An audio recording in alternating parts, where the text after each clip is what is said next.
স্যামকে jail থেকে মুক্ত করে নিয়ে আসলো চেয়ারম্যান সাহেব এবং চেয়ারম্যান সাহেবের মা। বন্ধুরা, তিন পুরুষ নাটকের 7 নম্বর ভিডিওতে তোমাদেরকে জানাই স্বাগতম। বন্ধুরা, ইতিমধ্যে তোমরা অপেক্ষায় আছো তিন পুরুষ নাটকের 7 নম্বর ভিডিওটি দেখার জন্য। বন্ধুরা, আমাদের আজকে ভিডিও স্কিপ না করে সম্পূর্ণ দেখে যাও। আমাদের আজকে ভিডিওর মাধ্যমে তোমাদের সাথে শেয়ার করা হবে তিন পুরুষ নাটকের 7 নম্বর ভিডিওটি কবে আসবে তা। বন্ধুরা, তিন পুরুষ নাটকের 7 নম্বর ভিডিওর মূল ভিডিও চলে যাওয়ার আগে তোমাদের কাছে অনুরোধ, বন্ধুরা যারা যারা আমাদের ছোট্ট মেহরাজ ফ্যাক্স চ্যানেলটি সাবস্ক্রাইব করে জলদি করে আমাদের ছোট্ট মেহরাজ ফ্যাক্স চ্যানেলটি সবাই সাবস্ক্রাইব করে রাখো। আমাদের মেহরাজ ফ্যাক্স চ্যানেলের মাধ্যমে তোমরা তিন পুরুষ নাটকের নিত্য নতুন আপডেট সবার আগে পেয়ে যাবে। বন্ধুরা, তিন পুরুষ নাটকটি খুবই সুন্দর একটি নাটক হতে যাচ্ছে। বন্ধুরা, তিন পুরুষ নাটকটির মধ্যে মূলত এই গ্রামের মূল গ্রামের চেয়ারম্যান হচ্ছে পিয়াসের বাবা ছিল। এরপর পিয়াসের মা চেয়ারম্যান বলছিল।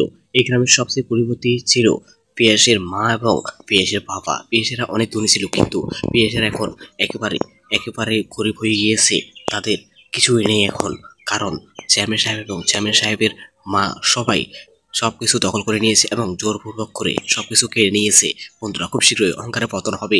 বন্ধুরা, খুব শীঘ্রই দেখা যাবে তিন পুরুষ নাটকের মধ্যে লড়াই শুরু হয়ে যাবে। বন্ধুরা, তিন পুরুষ নাটকের 7 নম্বর ভিডিওটি সবাই আগামীকাল অথবা পরশু দেখতে পারবে। তোমরা কে কে তিন পুরুষ নাটকের 7 নম্বর ভিডিওটি দেখার জন্য অপেক্ষা আছে কমেন্টে জানাবে।